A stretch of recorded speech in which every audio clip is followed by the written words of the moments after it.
Welcome to our YouTube channel, the Stenography Academy Indore, for highly upgraded dictations of English shorthand with clear pronunciation. Like, share, subscribe our channel.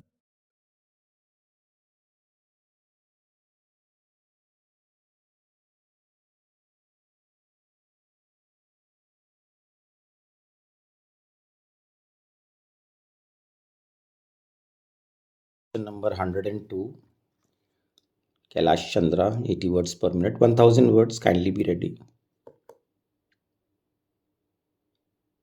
Madam, I rise to support the railway budget presented by Shri George Fernandes for the year 1990-91.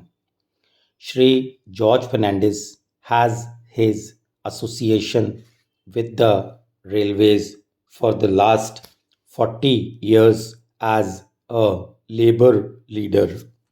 As a labor leader, most of his energy was concentrated in making demands on behalf of the workers of the railways. Now he has been put in a position to look after the affairs of the railways as also the well being of the workers who are working with the railways. Since he is at the helm of affairs, since he was a labor leader and his words carry weight with the workers, I hope under his stewardship the workers of the railways would perform better, would do their jobs better, and would see that the railways perform better. In this way, not only would the railways satisfy the people who travel, but also the functioning of the railways in general would improve. The Indian Railways are the biggest network in the whole of Asia and the second largest in the world.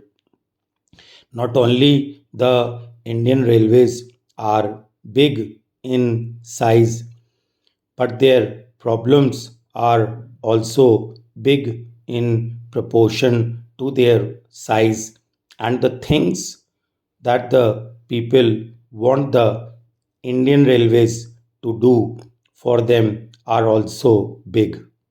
Sir Mr. Fernandes, on the 2nd of February, had come out with a status paper wherein he has given the current position of the Indian Railways, the problems that the Indian Railways are facing, and also the innumerable demands, including the demand for providing employment on a large scale in the railways to the unemployed.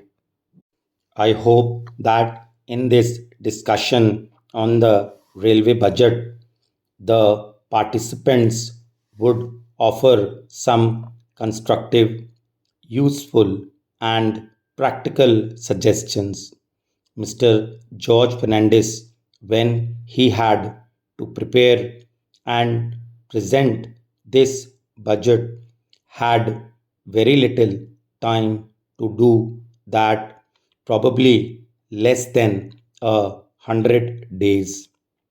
But even within that short period, sir, he has come out with some new ideas, with a new approach with regard to the functioning of the railways.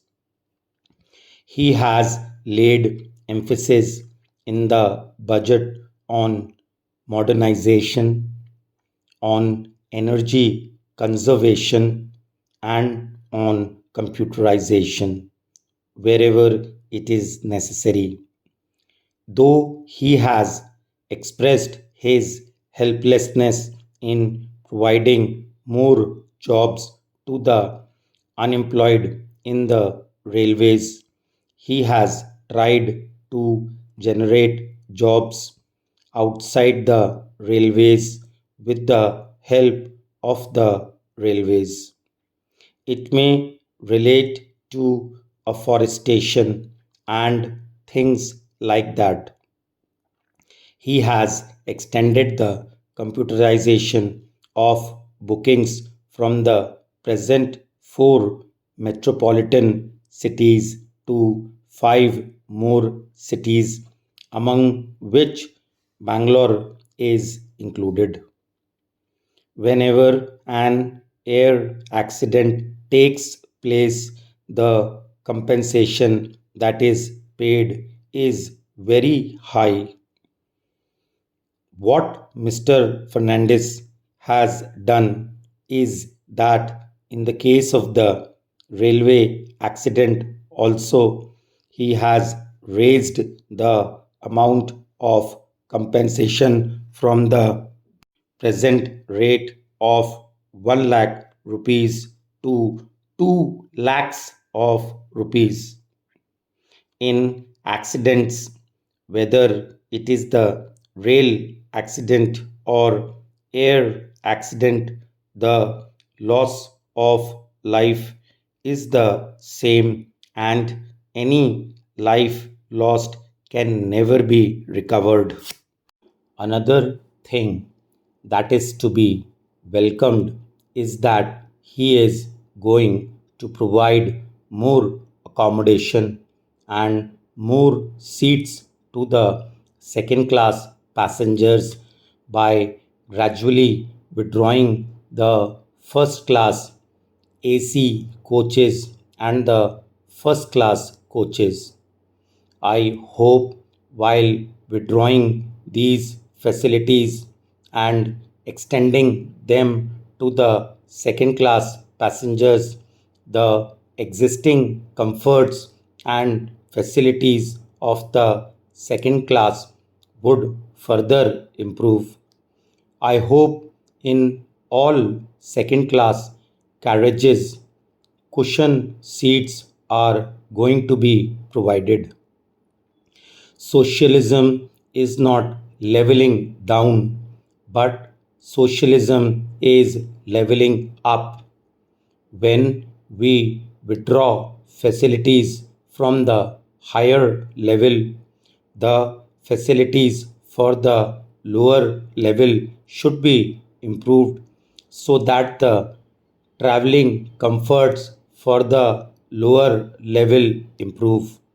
Another innovative idea that Sri George Fernandez has thought of amidst the constraint of resources is financing the West Coast Railway line, which is popularly called the Konkan Railway line. This railway line was initiated when Professor Madhu Dandavate was the railway minister about 12 years ago. Once that government went out of power, this scheme got put into cold storage. Of course, in the last year's budget, Sri Madhavrao Sindhya had made some provision for construction of the line from Mangalore to Udupi, but the construction work did not start. Now, Sri George Fernandez has come out with a novel idea of associating the states which are going to benefit out of it, viz. Maharashtra, Goa, and Karnataka, by raising certain contributions from these three states. By raising certain contributions from the public and certain contributions from the railways as well as from the general exchequer. If this scheme had not been thought of and if this had not been taken up in the normal course and under the normal procedure, this railway construction would have taken 15 years to complete. Now that a new method of financing this project has been initiated, the railway minister has promised that construction of this railway line is going to be completed within 5 years. I wish that this scheme succeeds, not that it succeeds for the sake of the Konkan Railway, but this would open up a new era for taking up other essential constructions where those projects could not be taken up because of shortage of funds.